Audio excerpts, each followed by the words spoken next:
හොඳයි. අයබෝන් ළමයි හැමදෙනාටම. එහෙනම් ඔන්න වැඩේ පටන් ගන්න දැන් හදන්නේ. මට අද පොඩි ලූස් කරියක් තියෙනවා මොකද දන්නේ හේතුව. මේ වෙලාව පොඩ වරදලා කිව්ව ඉස්සෙල්ලා. එහෙනම් වැඩේ පටන් ගමු. ආලෝක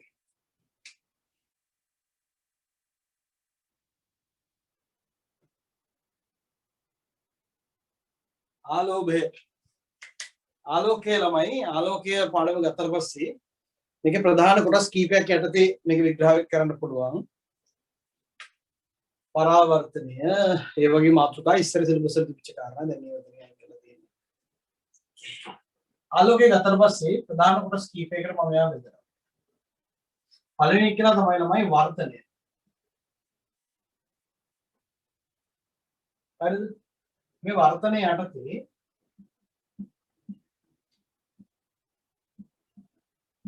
වර්තනාංකය කියලා කියන්නේ මොකක්ද?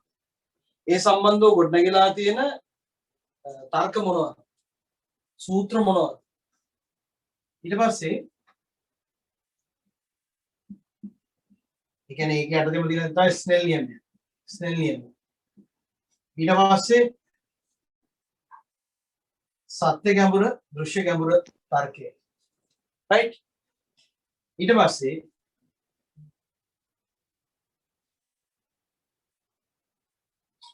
අවදි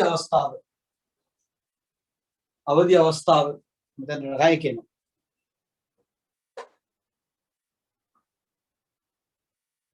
රයිට්? අවදි අවස්ථාව ඒක යටතේම පූර්වාභ්‍යන්තර පරාවර්තනයත් මෙතනදී කතා කරනවා. ඊට පස්සේ අපි මෙතනදී පටන් ගන්නවා තව මාතෘකාවක් ප්‍රිස්ම. එතන අපි මෙතනදී කතා කරන කාරණයක් තමයි ප්‍රිස්මයක ජ්‍යාමිතිය. ඊට පස්සේ ඒ සම්බන්ධව පාවිච්චි වෙන මූලික මූලධර්ම ප්‍රිස්මයක හඳුන්වන ක්‍රම. ඊට පස්සේ අවම අපගමනය. ප්‍රිස්මයක තියෙන පුතේ වැදගත් සුවිශේෂී ලක්ෂණයක් අපි අරගෙන අවම අපගමනය කියලා. හරි? අවම අපගමනය. දැන් ප්‍රිස්ම වල වර්ග මාරුනහම තියෙන කොටපට කීපයක් තියෙනවා. ඒවත් එකක් කතා කරන්න පුළුවන්.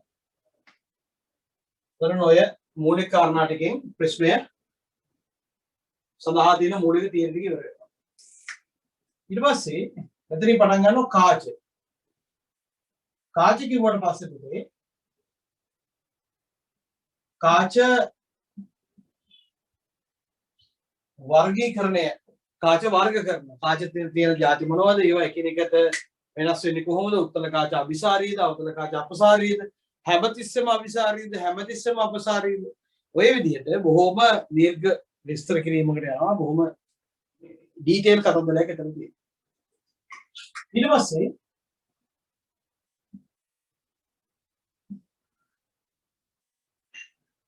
කිරණ සටහන වලට එනවා කාච වල.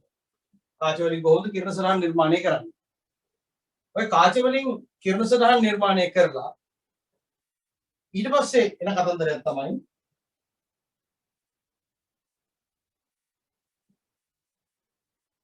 කාච සූත්‍රය. මොකද කාච සූත්‍රය කියන්නේ? මේක තමයි වැදගත්. ඊට පස්සේ කාචයක බලය ඊට පස්සේ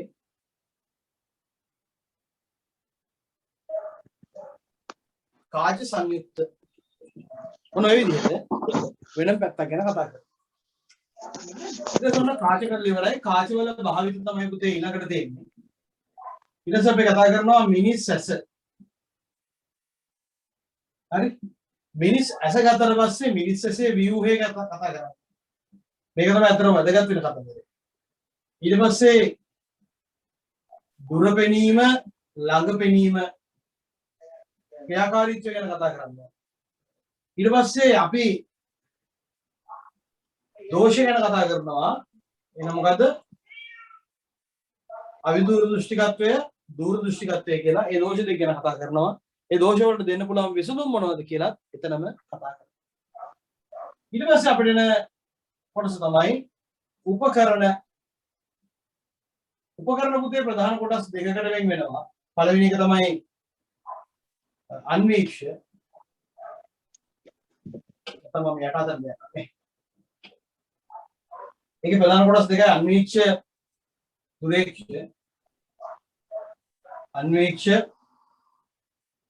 දුරේක්ෂ.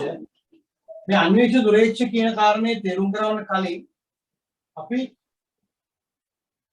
සීරු මාරු කියලා කියන්නේ මොකක්ද කියන එක ගැන කතා කරන්න ඕනේ. ඊට පස්සේ අන්වීක්ෂ දුරේක්ෂ. ඒකේ අර්ථේ පොඩි කොටසක් තියෙනවා. මම මේක මෙතන දීර්ඝව විස්තර කරන්න යන්නේ නැහැ. ඔක පොඩ්ඩක් ඩීටේල් වැඩි වෙනවා. මේ කියන්න බැරි වෙනවා. කෝඩ් එක ඉඩමදි. මේක තමයි කාච සහ ආලෝකය සම්බන්ධව ඔයගොල්ලන්ට ඉගෙන ගන්න තියෙන ඒරියා එක. මේක බොහොම පුංචි කොටසක් පුතේ. ඇත්තටම බොහොම පුංචි කොටසක්. මේක මහ ලොකු ප්‍රමාණයක් නැහැ ආවරණය කරන්න. හැබැයි මේකෙන් ගණන් එනවා. රචනා ප්‍රශ්නයක් එන්න පුළුවන්. ඊළඟට මේ ස්ට්‍රක්චර්ඩ් එකක් එන්න පුළුවන්. රචනා එකක් නාවොත් MCQ අනිවාර්යෙන් 3ක් 4ක් එනවා. ඒක නිසා ලොකු සම්බන්ධයක් තියෙන කොටසක්. ඒ නිසා මේ පාඩම මෙන්න මේ බෙදපු විදිය ටක් ගාලා දාගන්න කොටස් වලට බෙදලා ආලෝකය කියන පාඩමේ ව්‍යුහය තමයි මේ තියෙන්නේ. ඒ ව්‍යුහය ඔන්න ඔය විදිහට දාගන්න.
Sunguru kami kian nasituni.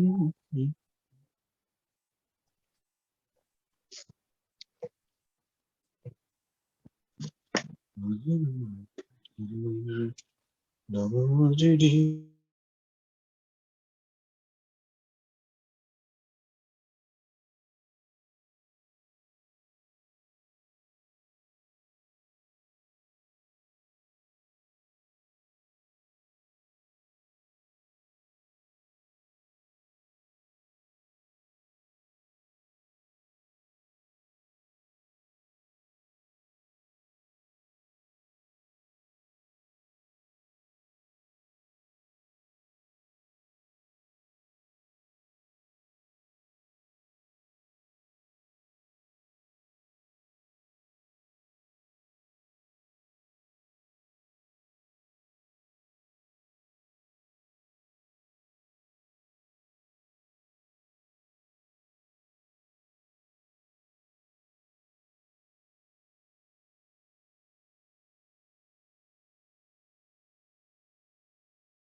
හරිමයි. දැන් ඔන්න අපි දන්නවා කරන්න තියෙන මැප් එක මොකද්ද? මොකද අපි කරන්න තියෙන පිළිවෙල කියන කාරණේ පිළිබඳව අවබෝධයක් තියෙනවා.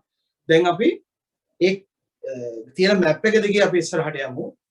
මුලින්ම ආලෝක වර්තනය. දැන් මාතෘකාව පුතේ ආලෝක වර්තනය.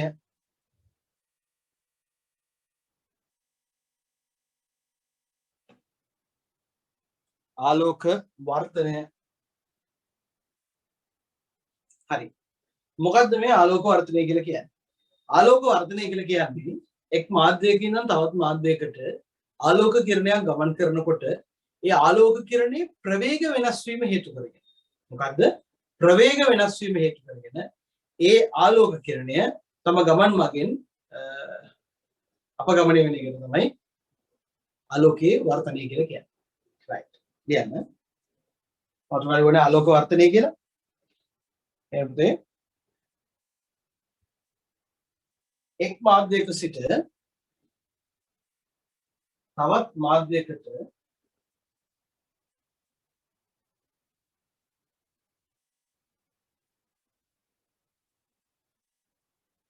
ආලෝකය ගමන් කිරීමේදී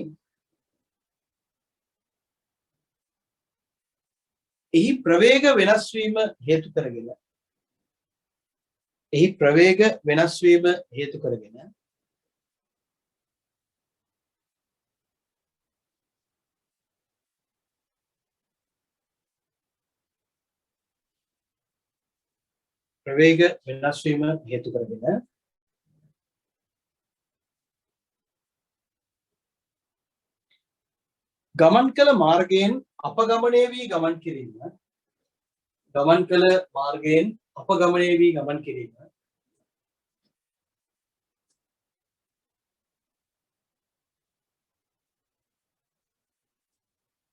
ආලෝක වර්ධනය ලෙස හඳුන්වයි.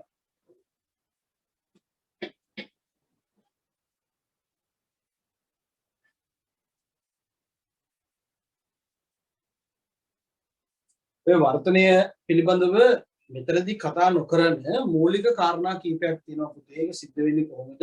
ඒ සම්බන්ධ මූලික පදනම මොකද්ද කියන වගේ මූලික කාරණා කීපයක් තියෙනවා. සමහර තර්ක තියෙනවා නිකන් මෙතනදී විස්තර කරන්නේ නැහැ. මෙතනදී අපි යම් පැටර්න් එකකට යන්නේ. සමහර තැන් තියෙනවා විස්තර කරන්න ඕනේ. ඒකම වෙන YouTube වීඩියෝ එකක් කරලා මම YouTube එකේ අප්ලෝඩ් කරලා තියෙනවා. බලන්න පුළුවන්. මේකේ link එක දාන්නම් group එකට. ඒතර ඔයාලට බලන්න පුළුවන් ඇත්තටම මෙතන මොකක්ද මේ වෙලා තියෙන්නේ. මේ කොටස ගෙනුවට පස්සේ තමයි link එක දාන්නේ. ඒතර බලන්න පුළුවන් කොහොමද අත්තිකේ. right? එතකොට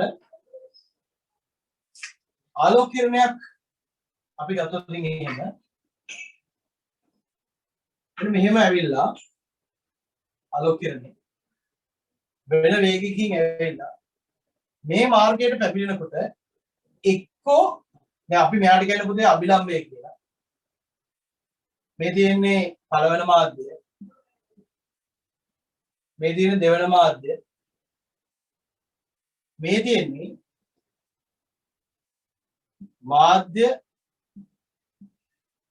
වෙන් කරන පොදු අතුරු මුහුණත.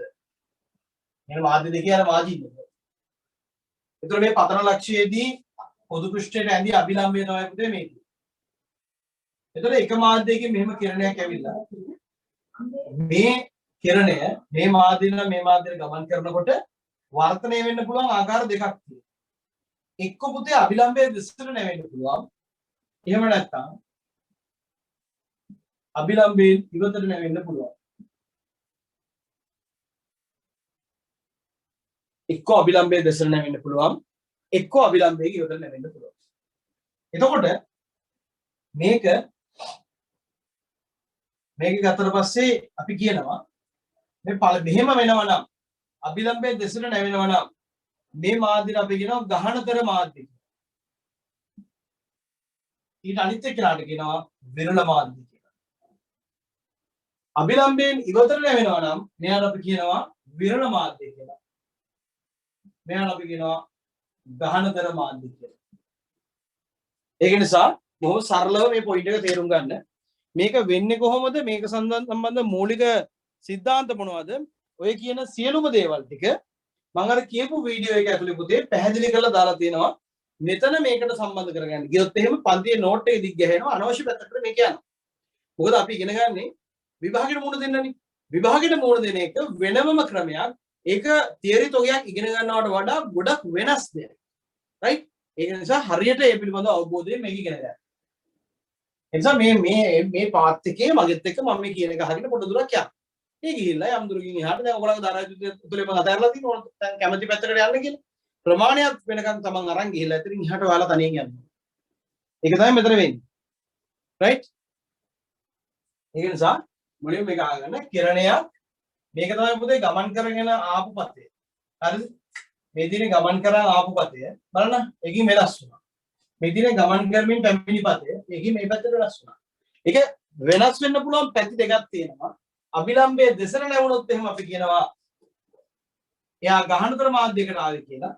අභිලම්බයෙන් ඉවතර නැවුනොත් අභිලම්බයෙන් ඉවතර ගියොත් එහෙම අපි කියනවා එයා විරල මාධ්‍යයකට පැමිණියේ. ඉතින් ඔය විදිහට අපිට ඔක සරලව සංක්ෂිප්තව මේ විදිහට ඉදිරිපත් කරන්න පුළුවන්.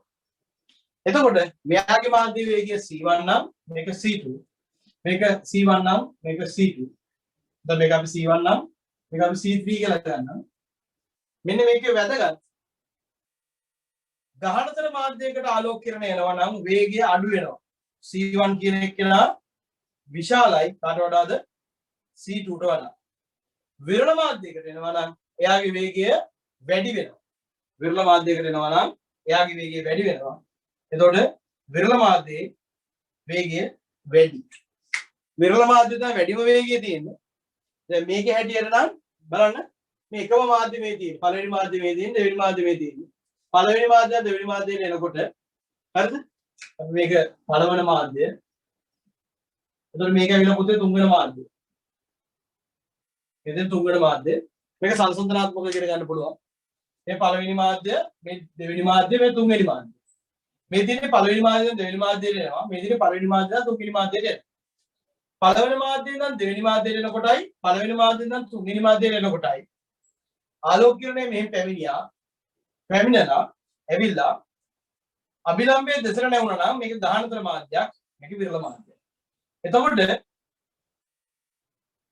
පළවෙනි මාධ්‍යයට සාපේක්ෂව මේක ගහනතරයි. මේ අවස්ථාවේදී පළවෙනි මාධ්‍ය මේ මාධ්‍යයට සාපේක්ෂව ගහනතරයි. එතන මේ අනුව ගත්තට පස්සේ මේ මාධ්‍ය තුනෙන් විරලම මාධ්‍ය මෙන්න මේ තුන්වෙනි මාධ්‍ය. දෙක පළවෙනි මාධ්‍ය තුන්වෙනියට කියන්නේ උපරිම ගහනතර මාධ්‍ය දෙවෙනි මාධ්‍ය. පැහැදිලිද? එතකොට වේගය අඩුම වෙන්නේ ගහනතර මාධ්‍යයේදී. මධ්‍යම මාධ්‍යයේදී වේගය මැදයි. නමුත් විරලම මාධ්‍යයේදී වේගය වැඩි වෙනවා. ඕක තමයි ළමයි MCQ වලදී ඕන වෙන්නේ. හරි? ඒ නිසා මේ කියන පොයින්ට් එක ඔළුවේ තියාගෙන මෙතනින් ඉස්සරහට යන්න. ඊට පස්සේ මගේ අර වීඩියෝස් ටිකක් බැලුවට පස්සේ ඔයාලට හරියම ඉමේජ් එකක් මේ පිළිබඳව අර සැකසංකාදීන තැන් පිළිබඳව පොඩ දාගන්න පුළුවන්. නැත්නම් මෙතනදී ඔය ඔක්කොම සම්පසකලවනා උගන්වන්න ගියොත් පාඩමිනුත් එහාට පයින්නවා, ට්‍රැක් එකකින් එහාට පයින්නවා, විභාග කිරීමේ ක්‍රමයෙන් එහාට පැනනොත් එහෙම ඔයාලට ඒක පාඩුවක් අසාධාරණයක් බවට පත් වෙනවා. ඒක නිසා මේක ඉගෙන ගන්න එක වෙනම කාරණයක්. ඒක මේ විදිහට ඉගෙන යන්න. හරි? රයිට්. හොඳයි.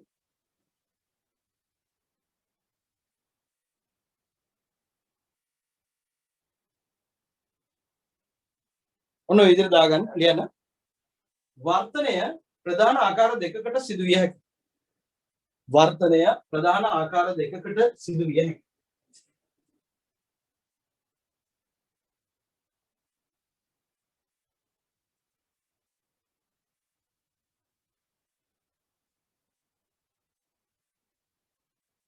ඔක දාගන්න.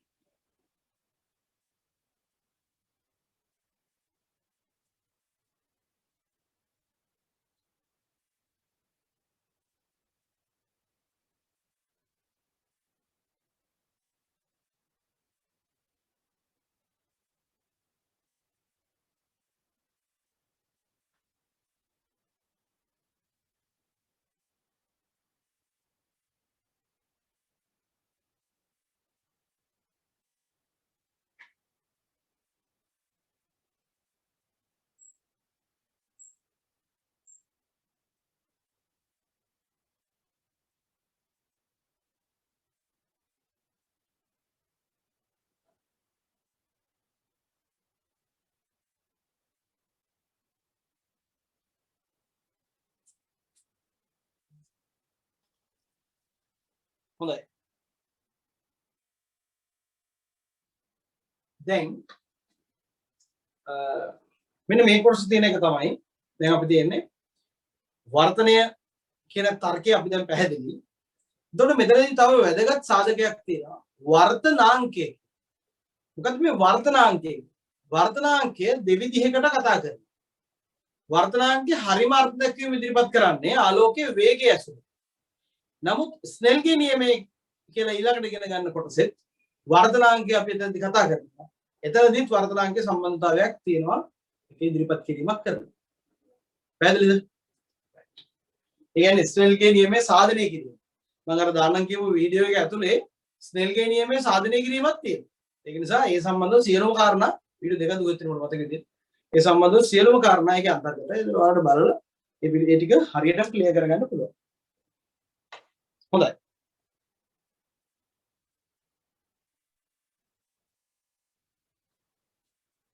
දැන් පුතේ මාතෘකාව ගන්න වර්තනාංකය. වර්තනාංකය.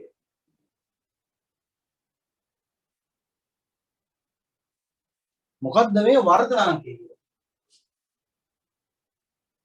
වර්තනාංකය කියලා කියන්නේ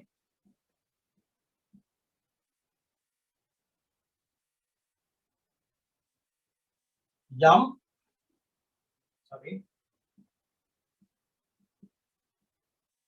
රික්තයේදී හෝ වාතයේදී ආලෝකයේ ප්‍රවේගය බෙදනවා. කාගෙන්ද?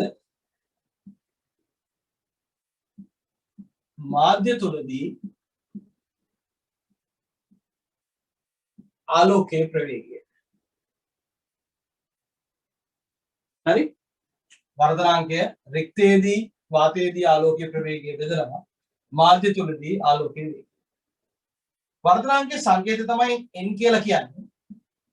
මේ n කියලා කියන්නේ පුතේ රික්තයේදී වාතයේදී ආලෝකයේ ප්‍රවේගය ම c0 කියලා ගත්තොත් යම් මාධ්‍යයකදී ආලෝකයේ වේගය c කියලා ගත්තොත් එහෙම n සමානයි c0 බෙදීම c කියලා වර්ධනාංකය සඳහා සමීකරණයක් එනවා. එතකොට මේ n කියලා කියන්නේ මෙන්න මේ මාධ්‍ය කියලා එක කිව්වනේ. මේ මාධ්‍ය කියන සාධකය. මේ කියන මාධ්‍යයේදී වර්ධනාංකය තමයි ඔය n කියලා කියන්නේ. එතකොට මේ n සඳහා අපි ඉදිරිපත් කරනවා. මේ n කියලා කියන්නේ කවුද?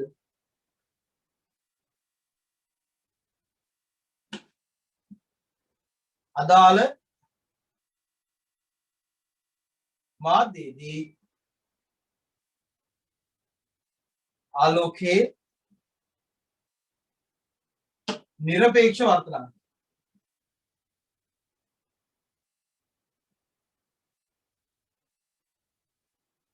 හරි?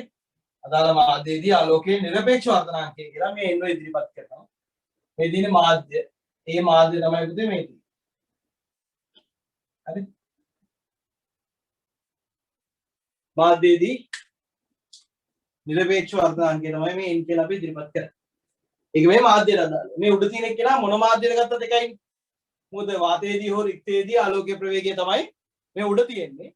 යට තියෙන්නේ මාධ්‍ය තුලදී ආලෝකයේ ප්‍රවේගය. මේ දෙක අතර අනුපාතය තමයි මේ මාධ්‍යයේ නිරපේක්ෂ වර්තනාංකය කියලා කියන්නේ.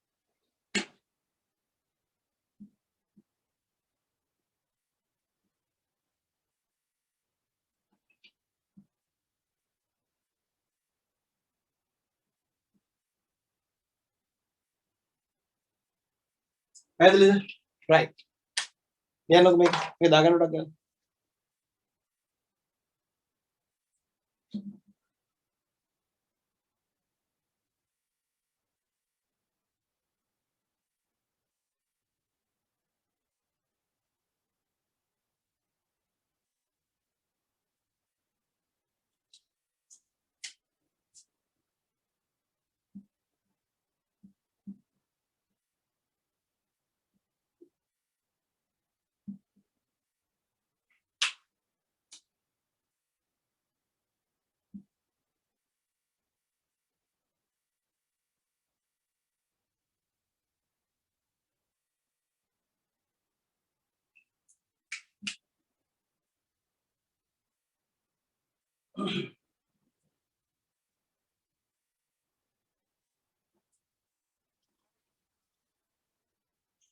හොඳයි.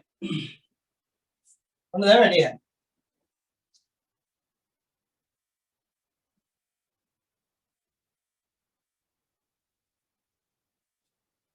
දැන්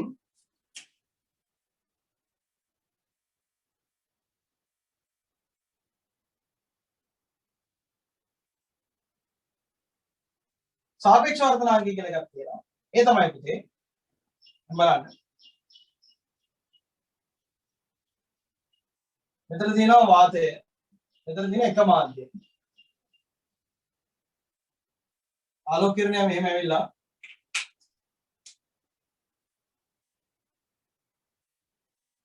මොහොම ගමන්. එක C0 එක C1. ඊළඟට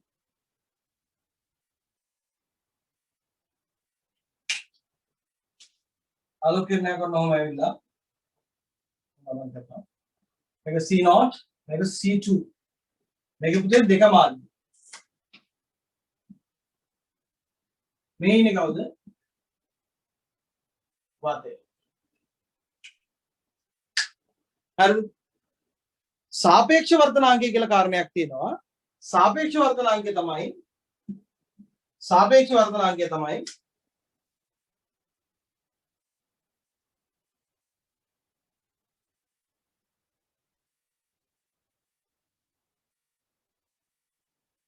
එක මාධ්‍යයේදී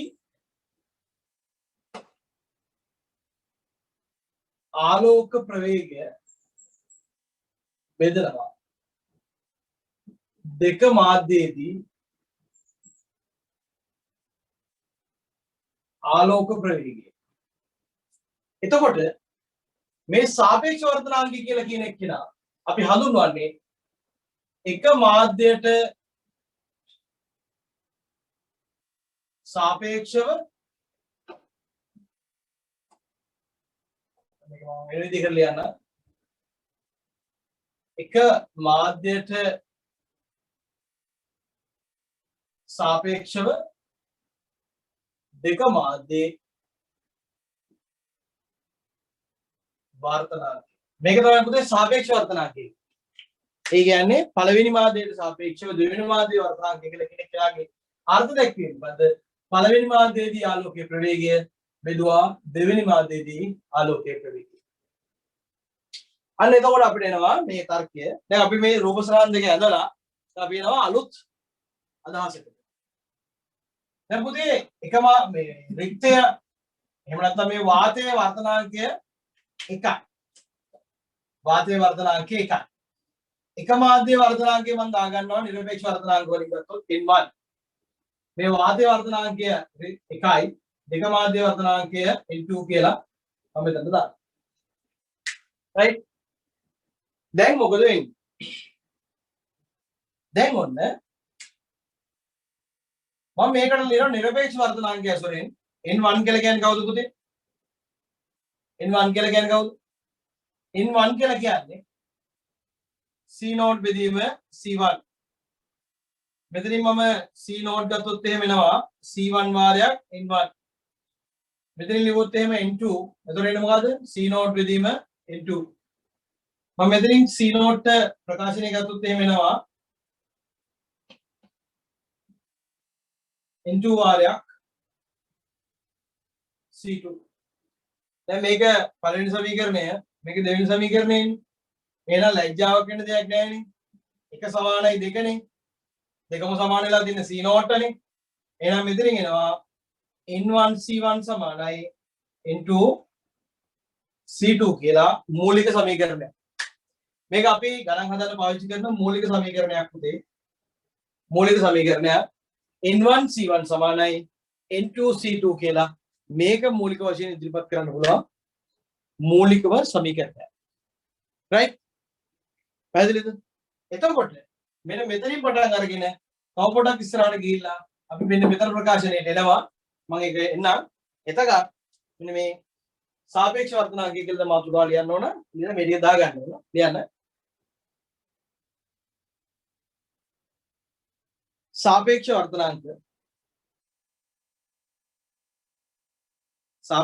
वर्तनांक एंते ආලෝකයේ ප්‍රවේගය ඇසුරෙන් ආලෝකයේ ප්‍රවේගය ඇසුරෙන් ආලෝකයේ ප්‍රවේගය ඇසුරෙන්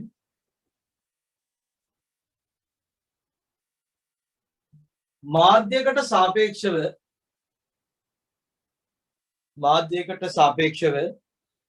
තවත් මාධ්‍යයක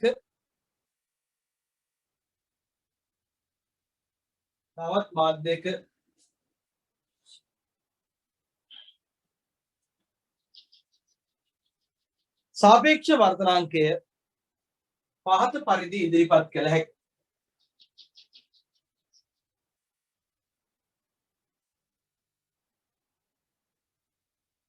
right then මෙන්න මෙතන මේ උඩ ප්‍රකාශනයේදී මෙන්න මේ උඩ ප්‍රකාශනයේ විතරක් දාන්න. මේ ප්‍රකාශනයේ විතරක් මුලින්ම දාගන්න.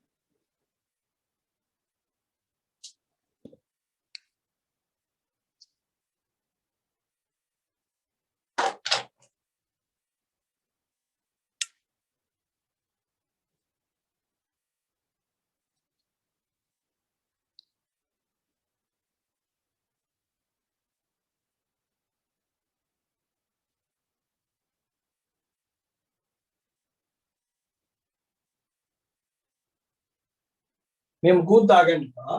මෙන්න මේ උඩ ප්‍රකාශනයේ විතරක් දාගන්න.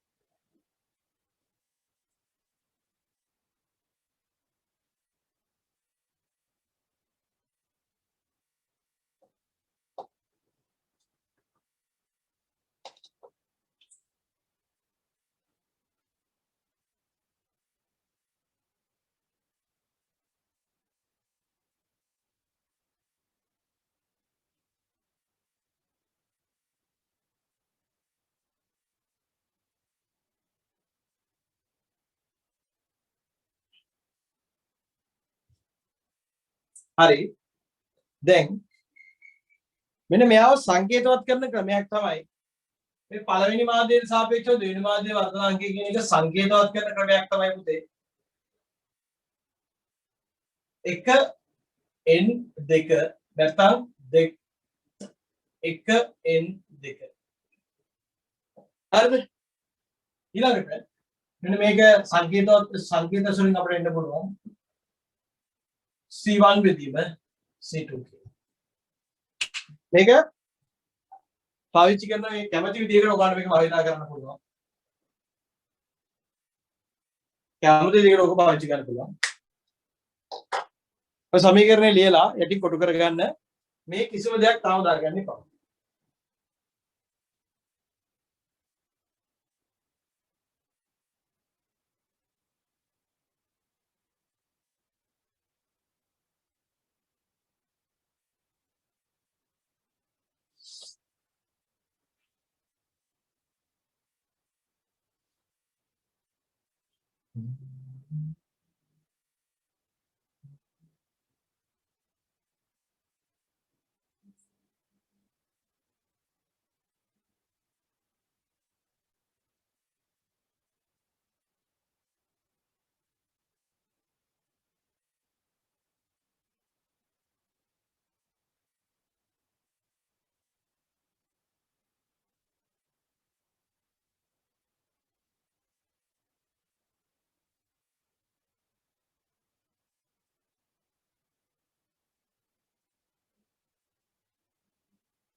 හරි.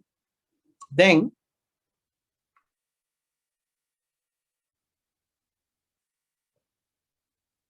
ඔන්න එනවා අපි අර වැදගත් පොයින්ට් එකට. මේක තමයි මෙන්න මේක. දැන් අපිට මෙතනින් එන්න පුළුවන්. මෙන්න මේ ප්‍රකාශනයේ මෙහෙම එන්න පුළුවන්.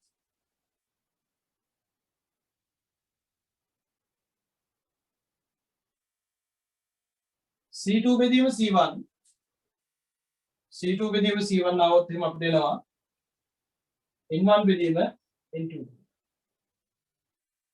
එහෙම නැත්නම් අපි මෙතන C1 බෙදීම C2 හදාගත්තා නම් මෙතනින් එනවා n2 බෙදීම n1. මොකද C2 බෙදීම C1 කියලා කියන්නේ කවුද? sorry C1 බෙදීම C2 කියලා කියන්නේ sorry C1 බෙදීම C2 දැන් හරිද? C1 බෙදීම C2 කියලා කියන්නේ කවුද? C1 බෙදීම C2 කියලා කියන්නේ මෙන්න මෙතනින් මේ. ඒ කියන්නේ මොකක්ද? 1 n2 සමානයි n2 බෙදීම. දැක්ක නේද? මේක මම මේ අතරමඟ ලිව්වේ මේ දෙකම කලවම් කරලා තමයි මෙතනින් මේ ප්‍රකාශනයට එන්නේ. පැහැදිලිද? පළවෙනි මාධ්‍යයට සාපේක්ෂව දෙවෙනි මාධ්‍යයේ වර්ධනාංකය අපිට ඉදිරිපත් කරන්න පුළුවන්. දෙවෙනි මාධ්‍යයේ වර්ධනාංකය බෙදීම පළවෙනි මාධ්‍යයේ නිරපේක්ෂ වර්ධනාංකය කියලා තියෙන අර්ථයෙන්. එතකොට මෙන්න මේකත් භාවිතා වෙන මූලික සමීකරණයක්. පැහැදිලිද? right. යන්න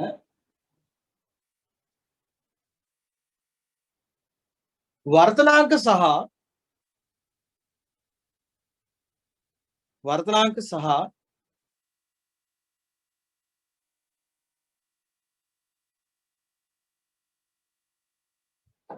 ආලෝකයේ ප්‍රවේගය ඇසුරෙන්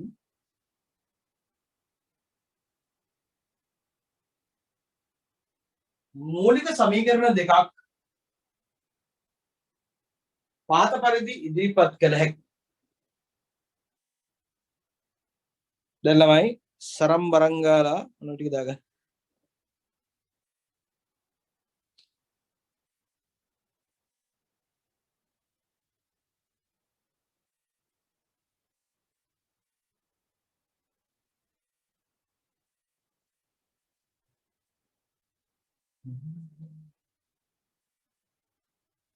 දැන් මෙතනදී මූලික සම්බන්ධතා කීපයක් උත්පන්න කරලා තියෙනවා. වර්ධනය සම්බන්ධයෙන් තියෙන වැදගත් මේ සංසිද්ධියක් තමයි වර්ධනය වෙනකොට වේගය වෙනස් වෙන්න පුළුවන්, තරංග ආයාම වෙනස් වෙන්න පුළුවන්, හැබැයි සංඛ්‍යාතය වෙනස් වෙන්නේ නැහැ. හොඳට මතක තියාගන්න. පරාවර්තනයේදී වර්ධනයේදී සංඛ්‍යාත වෙනසක් සිදු වෙන්නේ නැහැ. right? ලියන්න. තරෝදාලා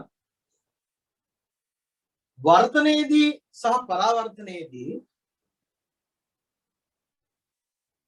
සංඛ්‍යාත වෙනසක් සිදුවන්නේ නැත. සංඛ්‍යාත වෙනසක් සිදුවන්නේ නැත. එතකොට b සමානයි f ලැම්ඩා සමීකරණය දැම්මොත් එහෙම ඒ කියන්නේ c සමානයි f වාරයක් ලැම්ඩානේ. දැන් මේකේ පාවිච්චි කරන පදවලට අනුව එතකොට පුතේ මම මෙතන සමීකරණය ගන්නවා n1 c1 සමානයි n2 c2. n1 c1 කියලා කියන්නේ කවුද? f lambda 1. මේක බෙදනවා c1 සමානයි f lambda 2. එතන c2 සමානයි f lambda මේක lambda 1 මේක lambda 2. ඒ කියන්නේ අපි එහෙම මාධ්‍ය ඇඳුදින් එහෙම මේ මාධ්‍ය තුල ආලෝක කිරණයක් ගත්තොත් මේක පුතේ පළවෙනි මාධ්‍ය මේක දෙවෙනි මාධ්‍ය කියලා ආලෝක කිරණ නොහොම ඇවිල්ලා c1 වලින් අපි හිතමු c2 වලින් මෙහෙම යනවා කියලා.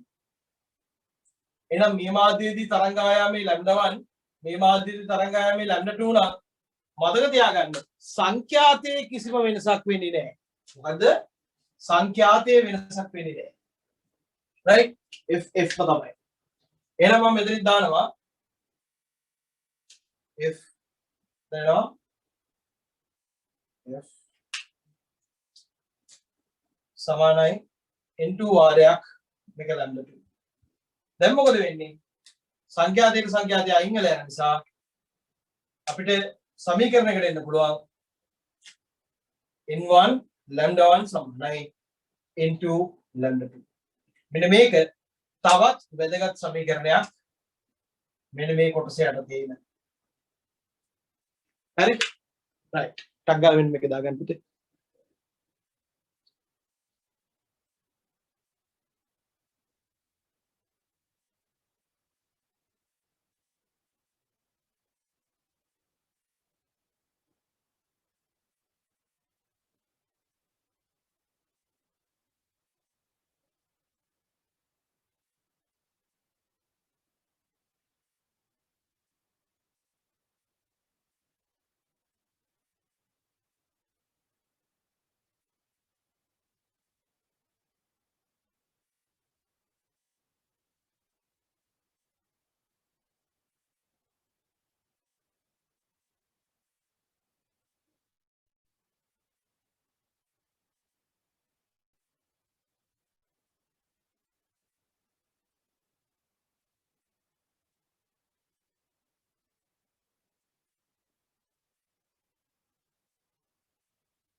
හරි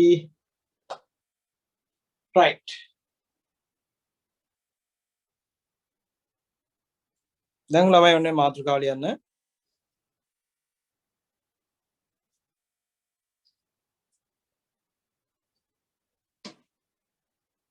වර්තනය පිළිබඳ ස්නෙල්ගේ නියම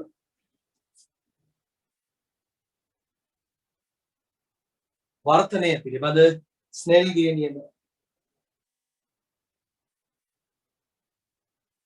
දැන් තමයි ඊළඟ සමීකරණ ටික මතුවෙන්නේ ඊළඟ දවසේ තියෙන පුතේ මේ සමීකරණ ඔක්කොම එකට එකතු කරලා අලුත් විදිහට මේක දිහා බලන්න. එයන වර්තනය පිළිබඳ ස්නෙල්ගේ නියම. වර්තන නියම. ඕල්ට තමයි වර්තන නියම කියලා කියන්නේ.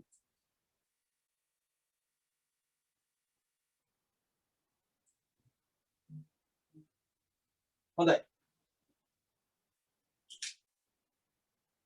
වර්තන නියම දෙකක් තියෙනවා. අපි මාධ්‍යයක් ගත්තොත් එහෙම මේ විදිහට පොදෝතර මූලතා මෙයාගේ අපි දන්නවා මෙන්න මේ විදිහට අභිලම්බය අඳින්න පුළුවන්. දැන් මෙන්න මෙතනට එනවා පුතේ යම්කිසි කිරණයක් කොහෙන් හෝ මේක පළවෙනි මාධ්‍ය. මේක දෙවෙනි මාධ්‍ය. එතකොට මෙන්න මෙතන කෝණයට අභිලම්බයත් එක්ක හදන කෝණයට අපි කියනවා පතන කෝණය. මෙයා පරාවර්තනය මේ වර්තනය වෙලා මේ පැත්තට යනවා. එතකොට අභිලම්බයත් එක්ක හදන කෝණය මම ගන්නවා r වර්තන කෝණය. r වර්තන කෝණය. ඒ ඉස්සෙල්ලා පුතේ අපි ඉදිරිපත් කරේ වේගත් එක්ක සම්බන්ධය. ප්‍රවේගත් එක්ක සම්බන්ධය. දැන් අපි ඉදිරිපත් කරන්නේ කෝණත් එක්ක සම්බන්ධයක්. මොකද කෝණත් එක්ක සම්බන්ධයක්. හොඳයි. දැන් මේක අපි ඉදිරිපත් කරනවා ඉදිරිපත් කරනකොට අපිට පුළුවන් මේ වගේ මේ මූලික මූලධර්ම දෙක හරහා සමීකරණ කිහිපයකට යන්න. පළවෙනි මූලධර්මය තමයි පතන කිරණය, වර්තන කිරණය, පතන ලක්ෂයේදී පොදු පෘෂ්ඨයට ඇඳි අභිලම්බය එකම තලයක තියෙන්නේ. මේ වගේ බෝඩ් එක වාගේ එකම තලයක තියෙන්නේ. එක එක තල වලට නැහැ. right? දෙවෙනි එක තමයි පතන කෝණයේ sin අගයත් වර්තන කෝණයේ sin අගයත් අතර අනුපාතය නියතයක්. ඒ නියතය හඳුන්වනවා මාධ්‍ය දෙක සැලකුවට පස්සේ පළවන මාධ්‍යයට සාපේක්ෂව දෙවන මාධ්‍යයේ වර්තනාංකය කියනවා. right? එතකොට ඔය මූලික නියම දෙක හරහා අපිට සමීකරණයකට යන්න පුළුවන්. යන්න පළවෙනි නියමය එළියලින් සිංහලෙන් පළවෙනි නියමය පතන කිරණයක් වර්තන කිරණයක් පතන ලක්ෂයේදී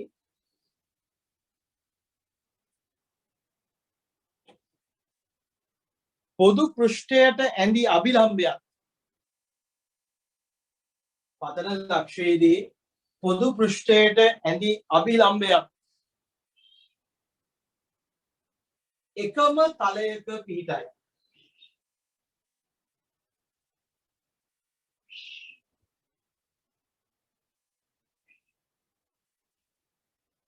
දෙවෙනි එක දෙවන නියමය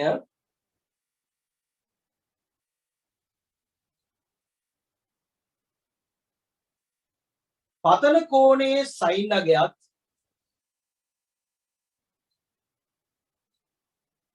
වර්තන කෝණයේ sin අගයත් අතර අනුපාතය නියතයකි. අතර අනුපාතය නියතයකි.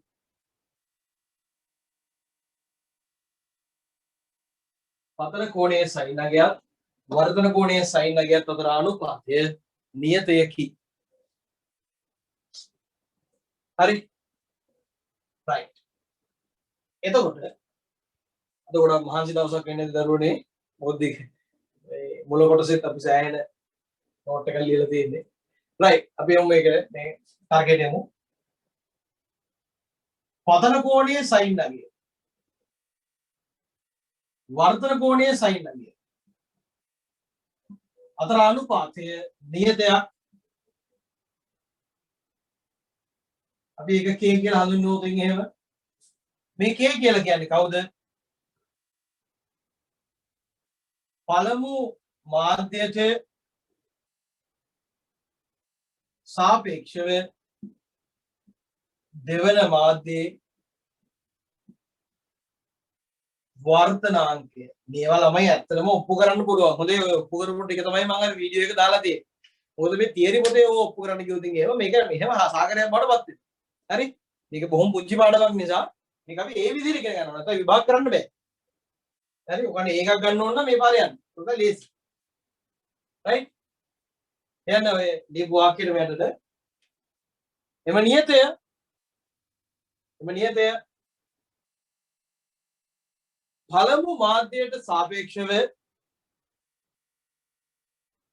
පළමු මාධ්‍යයට සාපේක්ෂව දෙවන මාධ්‍යයේ වර්තනාංකය ලෙස හඳුන්වයි. පළමු මාධ්‍යයට සාපේක්ෂව දෙවන මාධ්‍යයේ වර්තනාංකය ලෙස හඳුන්වයි.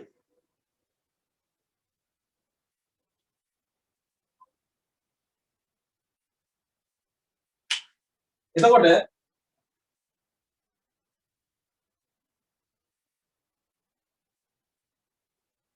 sin i බෙදීම sin r සමානයි 1n 2 කියලා අපිට දෙන්න පුළුවන්. මේක තමයි පුතේ මේ මාධ්‍ය නිරපේක්ෂ වර්තනාංකයේ n1 නම් මේ මාධ්‍ය නිරපේක්ෂ වර්තනාංකයේ n2 නම් කෙලින්ම අපිට ගන්න පුළුවන් මෙතනින් n2 බෙදීම n1 කියලා. right පැහැදිලිද? n2 බෙදීම n1 කියලා සමීකරණයකට එන්න පුළුවන්. මේක තමයි මෙතනදී අපිට හම් වෙන සමීකරණය. මේ IR කෝණ කොට වෙනස් කරලා අපි ඊළඟට මේක මතක තියාගන්න පුළුවන් ෆෝමැට් එකකට ගියමු.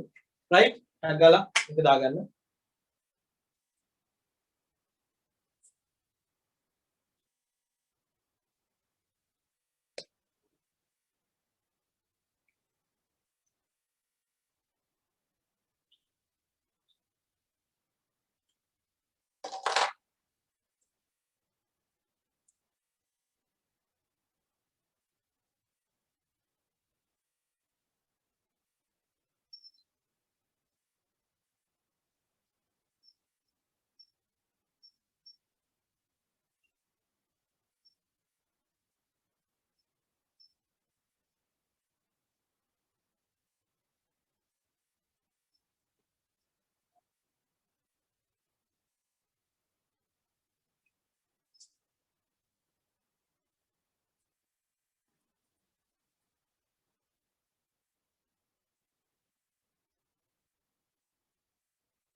හරි. මේක පොතේ මතක තියාගන්න පුළුවන් ෆෝමැට් එකකට අපිට ගේන්න පුළුවන් මෙන්න මේ විදිහට.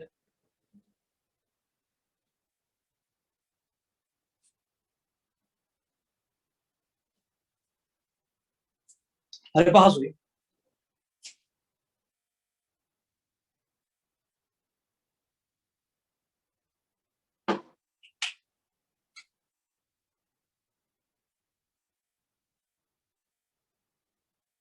මෙතන පතන කෝණය I1 නම් මෙතන වර්තන කෝණය I2 උනා.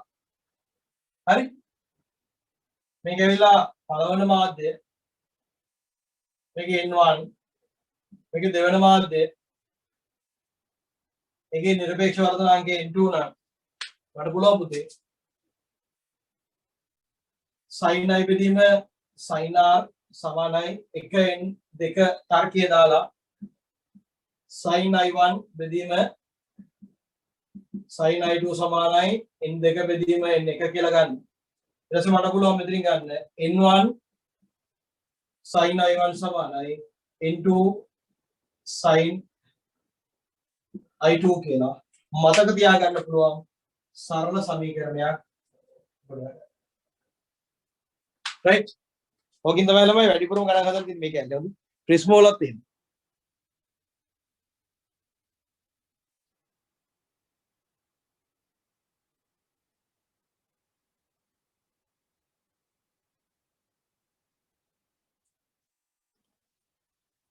ඔන්න දැන් ආලෝකය සම්බන්ධ මූලික තීර කොටසක් දැන් ආවරණය කරලා තියෙන්නේ. ඒ කියන්නේ දැන් අපි මෙතනින් එහාට මේකින් ගණන් ප්‍රමාණයක් හදලා ඊළඟට මේ ගණන් ටිකත් අරගෙන සත්‍ය ගැඹුරු දෘෂ්ටි ගැඹුරු දහම් පළවෙනි කොටස ඉවරයි. මේක සාමාන්‍යයෙන් උපරිම තව දවස් 4ක් හෝ 5ක් ඇතුළත මේ කොටස ඉවර වෙනවා. හරිද? මොකද දැන් 4ක් 5ක් යනකම් නැහැ. ඊළඟ දවසෙන් මොකද්ද අපේ පාඩම ධාරා විද්‍යුතය ඉවර වෙනවා. ඊළඟ දවසෙන් ධාරා විද්‍යුතය ඉවර වුණාම පස්සේ ඊට පස්සේ දවසේ ඉඳන් යන්නේ මේ තනිකරම ආලෝකය විතරයි. ඒක නිසා ආලෝකේ ටට්ටක් ගාලා ඉවර වෙනවා පුතේ. ඒක නිසා එච්චර අපහසුයක් වෙන්නේ නැහැ මේ කොටස කරගන්න. අපි මම හිතන්නේ දවස් තව 3කින් විතර 3කින් හෝ 4කින් මේ පාඩම සම්පූර්ණයෙන්ම ඉවර කරගන්න පුළුවන් වෙනවා.